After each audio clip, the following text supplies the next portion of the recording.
Om Shri Sai Ram, with loving pranams at the lotus feet of Bhagawan Shri Sathya Sai Baba. Welcome to the Shri Sathya Sai Media Center's Satsang session. Our guest today is Ms Janani Srinivasan. Janani Srinivasan comes from a family of Sai devotees.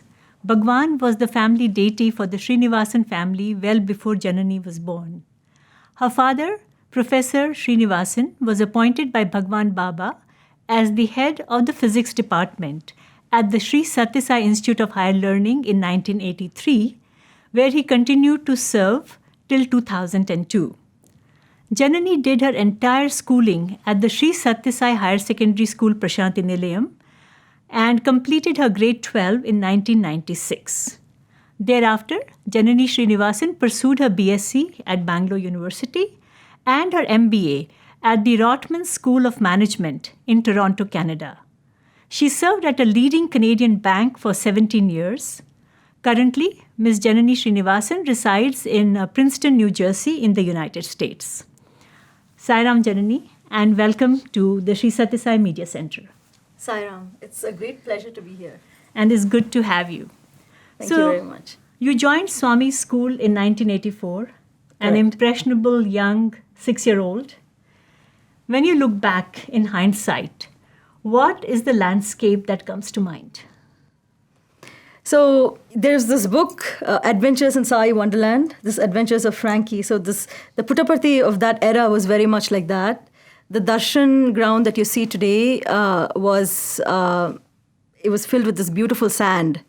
And it was a very magical place because Swami would walk along the sand and we would try to his footprints would be on the sand and we'd collect it right after the darshan.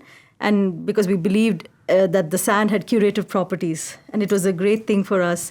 And as children, particularly myself, being quite a naughty kid, my parents had a room, I believe it was SA 17, right behind the Joy ice cream stand by the badam tree. And I used to kind of constantly be running around. And my abiding memory of that time is my grandmother. She used to cut a very distinctive figure. We're a typical Tam Ram family, and my grandmother was part of our family. And she would be in her 9-yard sari. And, she would kind of be chasing me around. I think it was the Tulasi thing that was there. That's still there, right? Yes, behind the mandir. Yeah, and I had this propensity for running around. And it was just this... It had this whole, like this big playground kind of a feel because there's sand everywhere and, you could kind of use this sense that there's an ice cream stand right there. And, it was a very, it was kind of a magical place, really, from what my memories. And Swami, my father had spent a lot of time abroad in different places. He was in Canada, he was in Europe. He was in the US, and then he had come here, moving his family here. So when we came, Swami gave us a lot of attention. And my mother, in many of her attempts to discipline me, would always say that Swami knows everything. So you had the sense of Swami as almost kind of a magical, like a Santa Clausian figure, if you will, as a child. Right, because here was this being who knew everything about you. Was that scary or empowering? A little bit of both. A little bit of both. Because when you looked at Swami, Swami is very beautiful, right? And the figure is very appealing, just full of all these sort of inviting textures. His like curly hair, which felt like it was so fuzzy, and the soft robe and things like that. But at the same time, there was all the silence and all the different rules of the ashram and stuff, right? So it was a little bit of both. I'm probably jumping a little bit ahead here, but I think I was extremely attached to my mother, and I had no intention of joining the school. But Swami was very insistent that both of us kids be put into the primary school. My sister and I are about 5 years apart. And Swami was very insistent that we study in the primary school. And again, my abiding memory of the primary school, I remember taking the entrance exam. And although I was born in Canada and I grew up the first couple of years in Canada, I didn't know a single word of English. I knew Tamil, which was our native tongue. And so I couldn't I don't think I really cleared the entrance. I just kind of very blasé and nonchalantly went through it. But Swami kind of insisted that I be a part of the school. So these are all kind of part of, that time. And when I was put into the school, I remember, like many kids, just this whole thing of being ripped away from your parents, right? Everything was so new. I was like crying all the time. And the teachers at the school were very they became almost like a surrogate parent, right? Like our headmistress auntie, like till today, she's a very maternal figure to many of us, right? And so they kind of stepped into that role and had to play many different roles. It was not just as our teachers or, they had to play these kind of, really stepping into that kind of a role, a very parental role. And I used to constantly try to run away from the school because I just figured that if I came down the slope and you came to Darshan, and right here was SA17 where my parents were, you would be then. But I remember my father and my grandmother saying So this great escape, did you plan it at any point in time? Oh, many times. And I remember this one time I just came running down the slope very nonchalantly. And as I was coming down, our library auntie, she recently passed away. She and another teacher were climbing up the slope. And I was just walking down. And I figured that if I was confident enough, they wouldn't figure where I was trying to go. And then I just said, I'm just going to see my mother. And then they kind of just held my hand and walked me back up the slope. I didn't make it very far. But this was sort of, as a child, this was kind of that time. A little bit... I mean, there's a school on one hand, but then the sense that your family and, this whole magical world is just there, there was that whole sense as well. So, I mean, this was kind of... What about your relationship with Bhagawan? As a 6-year-old, when you joined, how did you relate to this being, as you said, who would come on the sand? For me, it was like, I was there in 1984 in university when you joined. And my recollection is that Bhagawan would somewhat glide, this mystical, magical, strikingly beautiful and uniquely distinct looking being would glide on that with the slim frame on this sand and reach out to you. As a young student, how did you relate to him? So...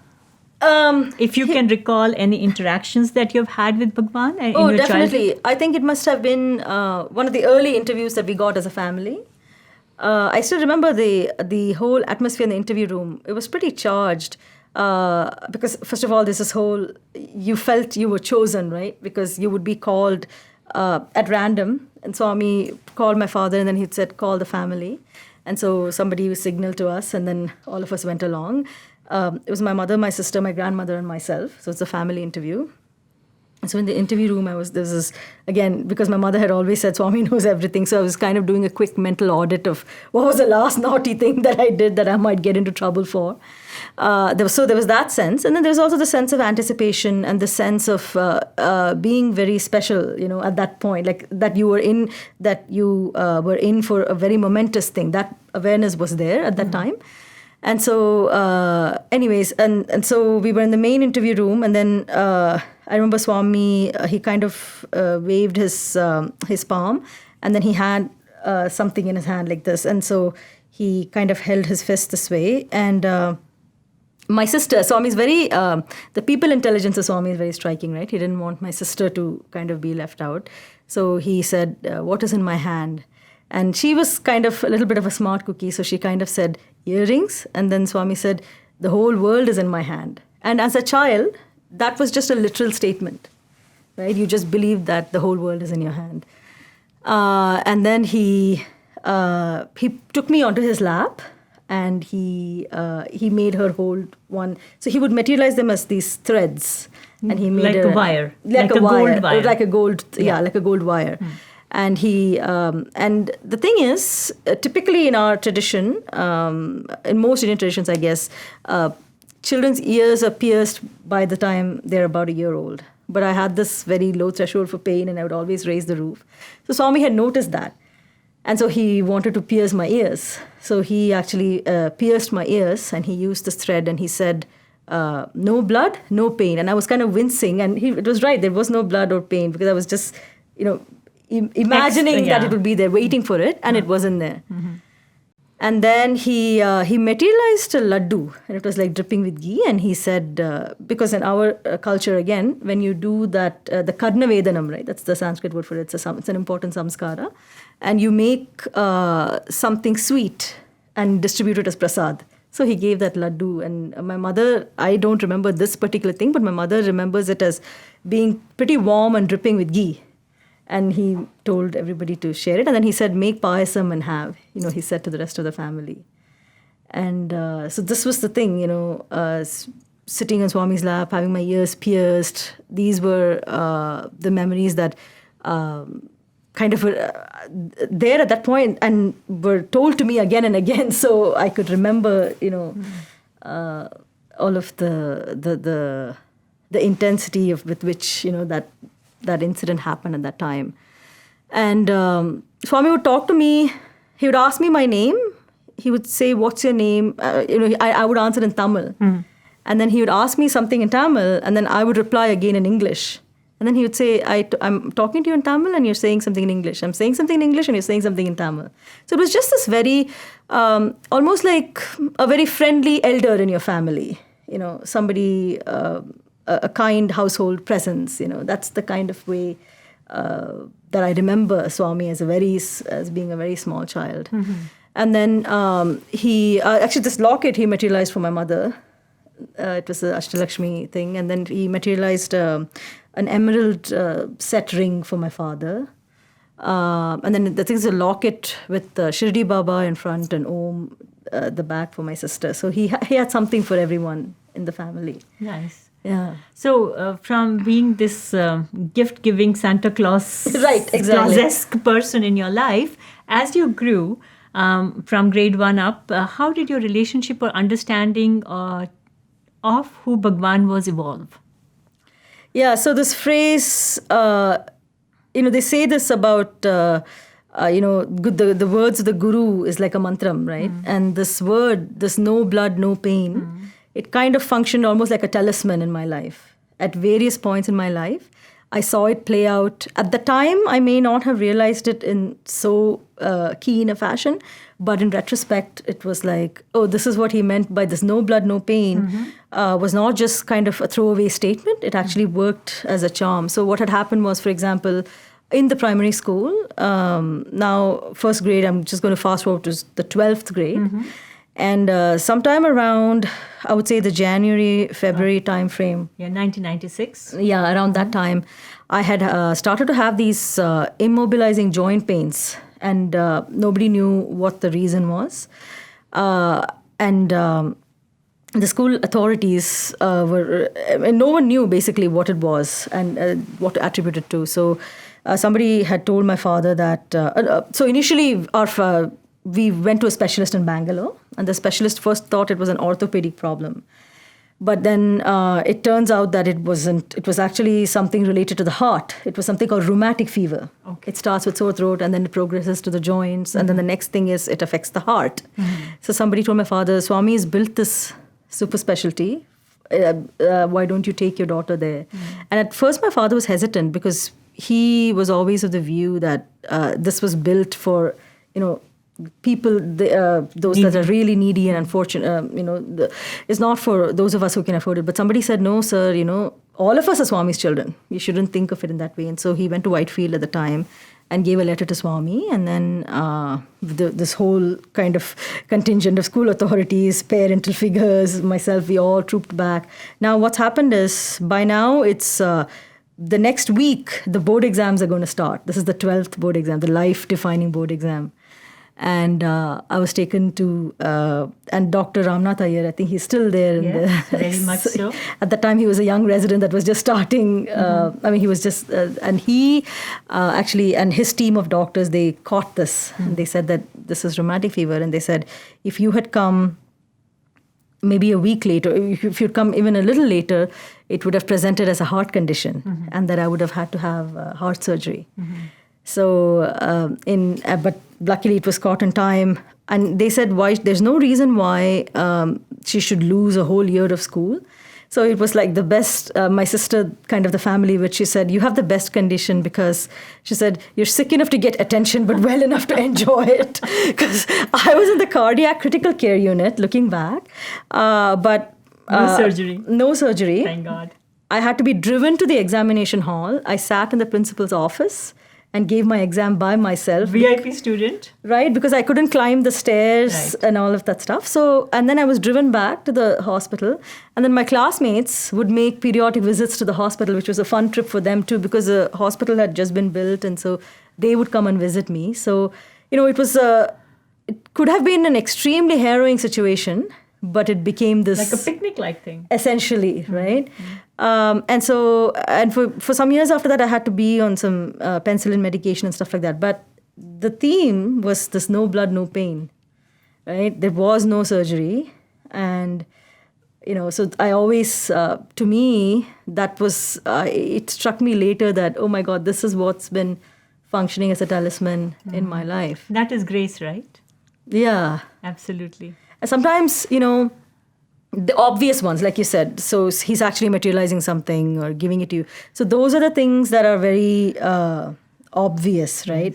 But then I think we have this word adrishtam, that is that which is not seen. The subtle. And the subtle that's behind, it's not so evident, but this is grace, right? What else can you call it? So during the 12 years you were there, very impressionable, you went through your tweens and teens in the ashram and the school is attached to the ashram. There must have been many occasions when your batch or your group of friends had opportunity to interact with Swami or Swami gave advice to your batch. What are your fondest memories of that? Yeah, our batch, we have a very a story that's very unique actually to our batch. This is the batch that graduated high school in 1996. Correct. So this is our 25th year. We'll talk about that. Yeah, we'll come to that in a bit. But essentially, what had happened was there were a bunch of very good dancers and musicians, as there is in every batch. And in our particular batch... You thought you were special. Yeah, we thought we were special. Of course. But we had a very interesting story because what happened was, I think there was a particular program, I'm forgetting the exact details, but there was supposed to be all of these groups from different states in India, and they were supposed to have these like huge floats. Yes. Right? I remember. Right. And so... in the Hillview Stadium. Right. And Auntie, our headmistress, was she was trying to get our school to also have some kind of a representation. Balvikas rally. Yes, on one of those floats. So this was the idea in mind with which, she had started preparing a bunch of the students in my class for this kind of dance program. And they had started practice, but at the last minute, I forget, for many reasons, primary school didn't end up having a presence on that float. So this group of children were kind of devastated that they couldn't, because they had prepared for it. But then they decided that they wouldn't give up hope. And we were all part of that. I mean, I myself wasn't part of that dance group, but, we were part of this very close-knit group of people. And so we knew all about their practices and all their trials and tribulations and what they were going through. This group of, this band decided that they were not going to give up because there were other opportunities throughout the academic year, right? There would be the sports meet. There would be, before that, there was Swami's birthday, right? They thought, come what may, in one of these things, they would be able to. So the next thing that they had in mind was for Swami's birthday. So they kept practicing and, they were really, it's kind of like athletes being in training, right? So they were doing everything they needed to do. Come birthday, what happened was that was the year when we had this huge, all of the BCCI, Bharat Cultural Integration, we had the world concerts, where all of these very prominent artists come to Parthi. And so guess what happened? I think their slot was taken by Dana Gillespie. So everybody's dressed up and waiting, and then neither primary school, and I think Vrindavan campus had also prepared something. Basically Swami's children didn't get a chance. It was the artists who had to be accommodated, who had come from, all over the country and all over the world. So, but you can imagine for a bunch of teenagers, that's devastating, right? Crushed. It reminds me a little bit of the Karate Kid movie, where it's the teacher is telling the students to, telling the student to repeatedly do something that seems meaningless. like, wax on and wax off the car or something that's very meaningless. And that student is getting frustrated, but it's actually that person is being trained for something else. It's some dynamic like that. So that happened. Swami's birthday was out of the question. The next time they wanted to present it was sometime during sports meet. Again, that was out of the question because it was a huge place at Shanti Vedika and this was a small band of dancers. So finally, the only avenue left was prize distribution. Oh.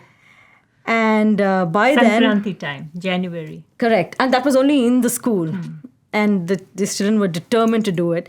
By then, our teachers had kind of lost hope. And they said, we're not going to, because they didn't want to be the people that caused you that disappointment, right? They set you up to do it and you were not able to do it. So they kind of took a back seat and said, if Swami asks you to do it, fine, but we're not going to be the ones that enable this. So, but this team, everybody got dressed and they were waiting and Swami came, prize distribution. And we still, here's another little detail. So if you've been to the primary school, we have the old prayer hall, we have the new prayer hall, and then we have the dining hall. And they were told that it could be on any one of those three venues. So these girls would, in round robin, practice in all these three different venues. So, I mean, that's the seriousness with which they practiced for this thing. And the agility. Right? And they just didn't want to give up. And Swami actually said, who are all these people and what are they doing? And this was their chance. And so I remember the prayer hall was so packed, everybody had to like jam themselves back and they performed it. And one of my classmates, she was just recounting when she had to do like a particular mudra, like literally this was Swami and this was her hand. It was this close to Swami. So nice. But the beauty of this whole thing is, think about this, right, for a second. If they had done it the original way, there'd have been a speck on a float somewhere. This was up close and personal. To Swami. Yeah. And word is that after this, Swami has this way of exaggerating the accomplishments of his students. He went and told somebody in Vrindavan that, I went to primary school and these kids performed this dance. It was the same dance that I performed with Rishendra Mani, and one of them lifted up the handkerchief with their eyelids or something. You remember that story? Swami actually said that that's what these kids did. So it was... What enough validation. Right? Yeah. And so, I mean, it was a beautiful story of tough love in a sense, right? Because repeated disappointments and finally they were still able to... A lesson that must have come in handy many times in life, I bet you. Right. So this is kind of this very unique thing that defined our kind of a batch. So, but in retrospect, taught all of us a lot of lessons, right? First of all, I guess those who ended up as artists, or kind of allied to the artistic field, you have to learn to repeatedly take rejection in life, right? I think almost in many fields of life. Right. Not just arts. Yeah. And every delay is not a denial, really. You don't know something better around the corner that Swami is holding back, and he's preparing you for something bigger and better most of the time. Right. So the promise that you do your bit and eventually, you'll... Right. And trust his timing. It's so difficult at that moment. But right. In hindsight, it all makes sense. Right. Doesn't it? Yeah, very much. Mm-hmm. And any other, do you recall from your time here, any instructions that Bhagawan gave to your school authorities, your headmistress ma'am or your warden ma'am, kitchen auntie, about your upkeep that impacted you? Oh, yeah. There's lots of little things. So, for example, in the school... most of us who've gone to the school system know this. We would be served these sprouted moong beans, right? Yeah. Green moong, green grams. They would just call them green grams. And everybody hated it because it's not like, they would dress it up with lemon or salt or something. It'd just literally be green grams, sprouted green grams. There'd be a spoon. So Swami used to make surprise visits to the school. And he would just stand. Swami had recommended those. So that's you're coming. You've given out my punchline. So sorry. But that's okay. So what happens is Swami stands. He would stand with his hands behind his back and just watch everything. So he, this as one of the seniors, our seniors is being served. Swami made a face like, what is this? And she said, okay, this abomination is going to be, removed as of now. She said, Swami, this is green gram. Swami said, oh. And then he turns to teacher and says, very good, give them 2 spoons. So, instead of the one. Yeah. So the punishment was double. Yeah, so he had this way of, seemingly he would lighten it up, but essentially he's trying to do what's good for you, And right? that's a live plant-based protein that Bhagawan had recommended for the students. We Right. were so ahead of our times. Veganism, the term did not even exist at that time. Yeah, that's true. Very, very much so. So there's all these like tiny little details, and he would make it a point. I think Darshan Day mornings, because you'd get up extra early, right? And you'd the whole school had to get up and get ready and have breakfast and then come to school. And come to Mandir, sorry, for Darshan. So he would make it a point to always come and say, "Kya khaya?" Like, what did you eat? And then somebody would say noodles. Sometimes they'd make noodles in the morning, whatever they could make quickly, right, for the school. And Swami would say, he'd make up like a disgusted face and say, "Purugula tintava?" Like, are you eating worms? And which struck a chord with many of the students also, Just right? amuse the children. Right. And then he would say, or some days it'd be bhaji, right? And then he'd say, "Bhaji, itna bada, itna bada, itna bada." Like he'd make the sign. How big was it? Like, is it really tiny or is it big? That sort of a thing. Those are the vegetable fritters, right? Right. Yeah. And then I think one of our seniors, So relatable, no? very relatable. Like a grandma. Who would have thought as a child, the person speaking to you is who we now know he is, right? Right. Such a mundane detail that Bhagavan went into. Very. And I remember one of our seniors, she had cut, the style was to have like these kind of bangs Yeah. across your forehead, right? And he would say something like, "Hey, Dharmavaram Jatka," which is like this horse-drawn thing. Carriage, and the and horses the horse would have has this bangs, right? But these seem very thing, but in retrospect, it's like a profound thing on vanity and things like that, right? And I remember my sister was a very good dancer. And at one point, somehow Swami, in an interview, she said to Swami that she wanted to pursue dance. And she, thought that Swami would say something profound about Nataraja or something. And Swami said, "Good, it's good for weight loss." Swami so, it was very, very earthy. Swami had this very earthy And sense so of humor. witty, quick. And very witty and very real, like what you needed at that time, right? Yeah. For your... Very nice. So your batch finished grade 12 in 1996 and it's 25 years since. Mm-hmm. So this special batch of extraordinarily talented musicians and dancers, what does it mean to you and what are you preparing in this regard? So just similar to last year, this year has been a particularly challenging year because of the pandemic. Yes, understandably.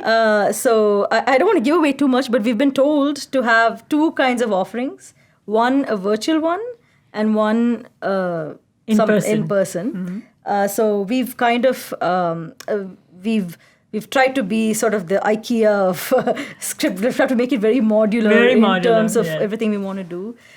So one of the things in terms of the topics that we were also thinking is many of our batchmates are also on the front lines of the fight against the pandemic. So some real life heroes and heroes. Yes, absolutely. A friend of mine, a batchmate, she is a pulmonologist in New York City, actually. And so she has some wonderful stories, some very harrowing and some very, heartwarming. And so there's been a whole swath of different kinds of stories that have been swirling through our batch. So all of these are sort of going to inform what we end up doing as a part of our gratitude offering, which is usually done, I guess, on the 31st of December. Yeah, so there's definitely something to look forward to, I'm hoping. So Janani, growing up for 12 years of your life here, I'm sure it impacted you in more ways than you were aware of.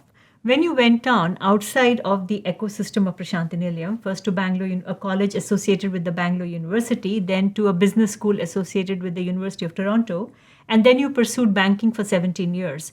Through this period, how did being a Psy student impact your life choices, your priorities? And was it difficult to follow your own heart and your conscience? I would say initially, my first 3 years in Bangalore were much more difficult than all the years I spent abroad in a way. Really? Surprising? Surprisingly. I think it's because of the culture shock in some ways, because especially our school, we were extremely protected. Just kind of a hermetically sealed environment where all your decisions were in a way made for you. You just had to follow it and you'd be fine. I know you may have felt rebellious within those confines, but it was mostly decisions that were made for you and you had to just follow through. So there was a very structured life. Very structured. It was kind of being in a fenced garden, if you will, right? Yes. And from that, having to step out into the world where, you have to make different choices. Even simple choices, be it about food or the way you dress or things like that. Was it confusing for you? Initially, yes, it was. Confusing in the sense that, trying to just...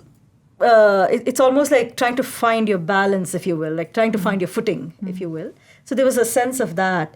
But quickly, especially when I went abroad and those years, I actually did my MBA while I was working. So many of the things that I learned in the school, because I was the first batch of something called the morning MBA. So the program would start at 6 a.m. and then I had a full day of work.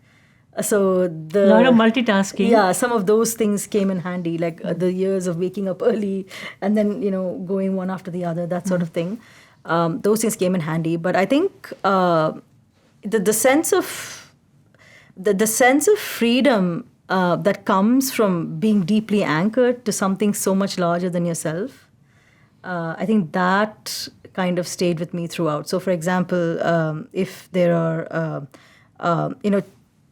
say office events or whatever, things that involve, maybe in many office settings, they'd have things with alcohol or things like that. And there was no, you didn't even have to think twice before you made a choice that's not something that was for you, right? Did you feel left out? No, I can't say I did, because Swami would always tell us, if you cannot oblige, speak obligingly, right? So you knew how to handle the situation. So you're not rejecting it out of fear or out of hatred or something. It's just not something that works for you. And when you understand that, you can be much more collegial with your colleagues. You can still make fun. And in fact, I remember my colleagues used to say, oh, you should come to these events with us because they'd give you like these drink tickets and we can get yours. So, it's just having the sense of lightness and sense of humor, because the great thing about Swami, and I think this was the part that was unconscious that we imbibed, was he didn't really have a formula. He just dealt with everybody who came to him, right? Like film stars and politicians, farmers, poor people, rich people. And he was just this great equalizer. Whoever it was, he was one-on-one with them. He was fully present. And I think the sense of kind of being fully present in every situation, I think that was something that really helped. And this whole sense of, I think there's, especially being in a business school and stuff, there's this whole sense of being, having a very careerist focus, even for your career.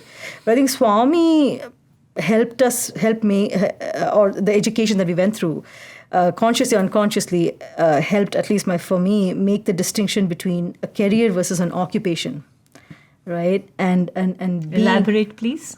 So, I mean, being gainfully occupied in a way that you contribute to society does not necessarily have to come with titles or accolades or money. I completely second that. Right. Because that's what we do in Sri Sathya Sai Vidyavahini. Right. Right. So you can volunteer and do something very meaningful without having to worry about the corporate race. But what about the paycheck?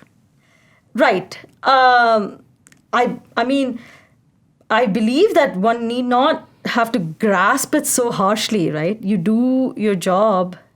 Bills to pay.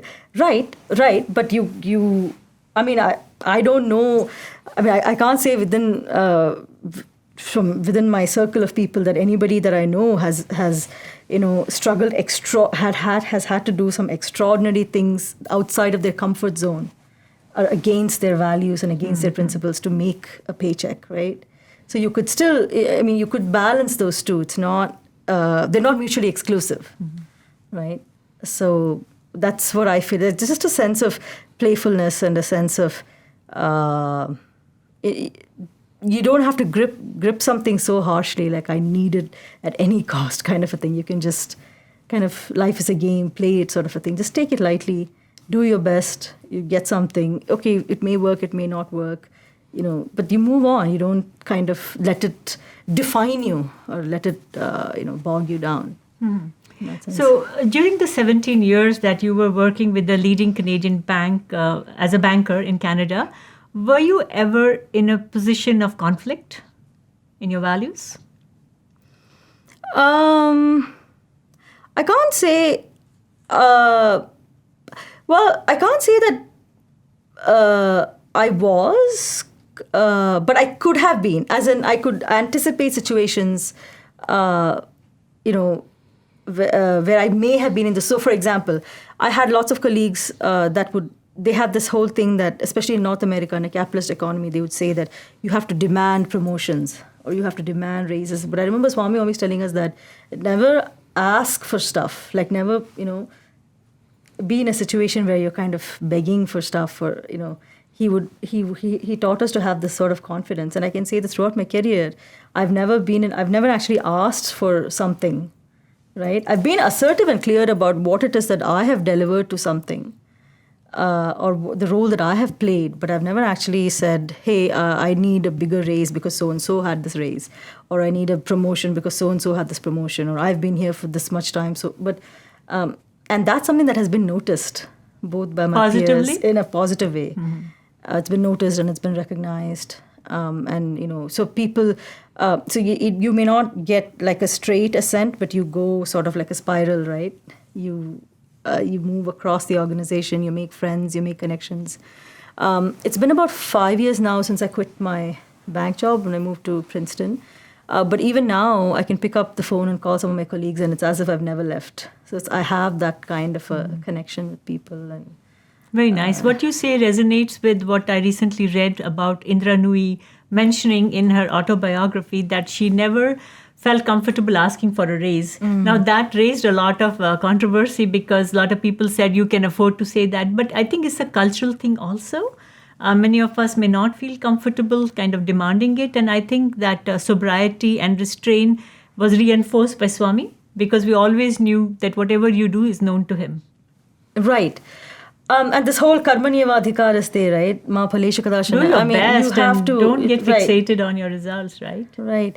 And like you said, some of it may be cultural conditioning, but Swami, I think in his, again, probably I'm jumping ahead a little bit, but in what he viewed, envisioned for women, for example, right, was not necessarily the command and control type of management style that is seen to be something, that should be the natural choice. There are ways in which you can influence from a place of like inner authority by your own, by your behavior, by kind of the soft skills. And nowadays, there's a lot of, literature and stuff which is kind of leaning into that kind of stuff too, right? Recognizing the different strengths. You don't have to actually kind of shout to the top of your voice or, have a particular, like I said, like a command and control kind of a thing. You can be quietly assertive. Speaking of which, what are your thoughts on the role of women leaders in the Sri Sathya Sai mission? I have this interesting thing. I remember when the first Ladies' Day happened in Parthi. I was in, I think, I was probably in the 9th standard, I think. Sorry, I was in 11th, I think, at the time. But I remember being in my teenage mind, I was quite kind of offended in a way by the whole thing, because I felt, why only on this day? Why can't every day be a day that ladies are given importance or ladies are given prominence and things like that? And so I used to kind of mentally, I would just shut Ladies' Day out of my mind. So what happens is, fast forward many years later, when I was in Toronto, I was actually invited to be a speaker for Ladies' Day. And so it was a funny thing for me, because I had to go back and read all the discourses of the ladies that Swami spoke on Ladies' Day, and like really go through it with a fine-tooth comb and see, okay, what is it that Swami's vision really was? What was his view of the role of women? And again, as characteristic with Swami, he was always an innovator from within the tradition. He was not the person that would bring down the house. Not a disruptive model. Right? He is not a disruptive innovator in any sense. He's always someone who works within the tradition and then kind of... And so he speaks about this sort of a thing, about first of all, this whole notion of the world itself. I mean, God is Purusha and the whole world is Prakriti, right? Everything is a reflection of creation. And in that sense, right there's a slight, you can see like the gender roles kind of bending, in Swami's vision of it.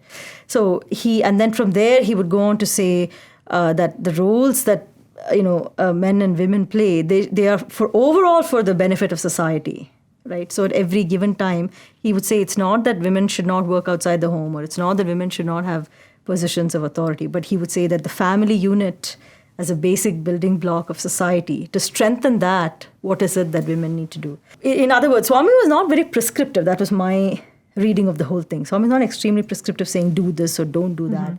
It's more a sense of what is it that works to make the whole greater than the sum of the parts, right? That was kind of his, at least that was my reading, what I gleaned from his. So Janani, you were very blessed.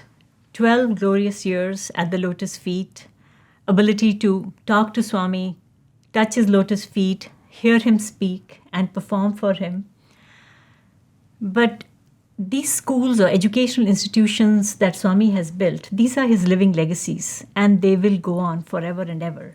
Batches and batches of students will come here. Children who are yet to be born will have the opportunity to study here. But none of them are going to have that privilege of connecting with the Lord personally. What would you tell those children who are currently studying here or have come to the fold, are yet to come to the fold of Sathya Sai education system, and the founder of this entire beautiful education system is not physically available to them? What would be your message to them? So in a way, I would actually say in some ways they are lucky in a different way. Because for them, their perception of their experience of Swami is not confined to the 5'3" form that we knew. And in fact, from say 1984 to 1996, you could see the change. Swami got busier and busier. So initially, he'd come to school all the time. I would say on average, at least once a month, he'd make a surprise visit. And then as the years grew by, it became much more sporadic. And by the time I left the school, he'd just come for prize distribution. At the most, maybe during sports meet, there'd be the odd practice where he'd just drop in to see what we were doing, right? So you can see the number of visits, like physical visits to the school, reduced by a lot. It was similar with... But you had twice a week darshans and all festival days in the mandir. Right. Priority Absolutely. seating. So, those were huge deals all the same. Those were huge deals, but they're huge deals, especially now when you're outside. But as a child, it was pretty taxing to sit there for hours on end, right? We would try to do our homework or things like that. But those were pretty challenging. So I guess the main thing is I feel like the incoming batches of students who are coming here for a particular experience, I think that they should kind of internalize that they're somehow missing out on something, right? Because they're living in a very unique time too. And Swami's presence, his love, and that's what's created all of this, right? This setup, this organization, these schools and these teachers. That's a living, breathing thing. And I don't think you should tie it to the physical form, right? There are so many ways. Like, for example, I mean, if I think of my own self, so this trip, this time when I came to India, it was just like a 20-day trip. I hadn't planned either on this Radio Sai thing, or even with many of our batchmates, we met and to do some of the recording for our year-end program. But it just so happened that we ended up sitting in Whitefield. We were in the Sai Ramesh hall. It was just us. And it was this huge, beautiful hall. And we were just sitting there and we were practicing Vedam. And I had this moment of it was just pure, it was kind of surreal. And I was thinking, wait a minute, this is it. This is the moment. It's not the recording or the presentation. It is this sense right here of just being in this very peaceful place, sitting in the Sanidhyam, right, by the Trai and chanting this. So I think that's what future batches will experience as well. It's the sense of being present in this very timeless space, right? That's what they'd have to carry. Because at the end of the day, yes, we had those interactions with Swami. Yes, he was there, but those were still fleeting. The rest of the time, you had to do what you had to do. You had to go through the academic year. You had to face all the challenges that you had to face. You had to do everything you need to do as a student. So I think if they held on to the sense that, oh, we don't have what they had, then they're going to lose out on all the other stuff that they could, gain from this sort of an education. And because it is something special. I'm not saying it's not without its challenges, right? Because especially growing up, I mean, I don't even know if the current generation would understand the paradigm of being without a cell phone or being without this constant connectivity, right? But those were challenges. You had to, like, sometimes you had to wake up in the morning and take a cold water bath if you ran out of hot water. It was like being, all those physical challenges. And then, sometimes you were homesick. You did miss your parents. You had all these different challenges, right? But, what doesn't kill you makes you stronger, kind of a thing. It also shaped you in some ways. In the Western paradigm, it's like being in summer camp or scouts camp for a long time. Boot camp sometimes, right? So in that sense... we call it the Gurukul system. Right, in the Indian system. Culture. Yeah, 12 years is a standard length of time that one goes through the Gurukul system, right? So I don't think that the current batches of incoming students, if they're coming here for this experience, that they should feel they lack it in any way. I don't think they should. Final thoughts? Who is Bhagawan Sri Sathya Sai Baba for you? So I always call Swami my Kurma Guru and a Zen master. What is a Kurma Guru? So a Kurma Guru, I came across this notion, it's in the Guru Charitram and in the Sacharita as well. So the mother tortoise doesn't actually physically touch its young, but just by its netra diksha, just by its eyes, it takes care of it. So I feel that Swami... Loving glances. Swami in that sense is a Kurma Guru. Because I was telling you about this no blood, no pain. I had a third part to this where... it was the year 2005, 2006. And I was driving from Toronto to Ithaca, upstate New York, across the border. So it was like a 4 or 5 hour journey. And I kind of had a car accident. And my car kind of toppled a couple of times and it was crushed. And I had to be taken out with the jaws of life and then flown to a hospital and stuff like that. But luckily, nothing happened to me, not even a scratch. And it was this no blood, no pain as a theme. You seem to have this insurance policy. Right. So this is why I Full say protection. This is why I say he's the Kurma Guru, right? Yeah. He's always been functioning in my life. His words as a talisman and his glance, even though this is why I keep saying, I tell all my friends, I've met people, who say, oh, you're so lucky you went through the system. And I always say, no, don't feel that you're not lucky. If you believe in the divinity and the Kurma Guru-ness, of Swami, then no matter where you were, you went through the same system, right? It's nice to feel special and exclusive, but at the same time, everybody is all of us are his children, right? And that's the consciousness that... I think that's my greatest takeaway from Swami. Very nice. Janani Srinivasan, thank you so much for sharing your thoughts and feelings for Bhagawan with all of us. Thank you very much. Sai Ram.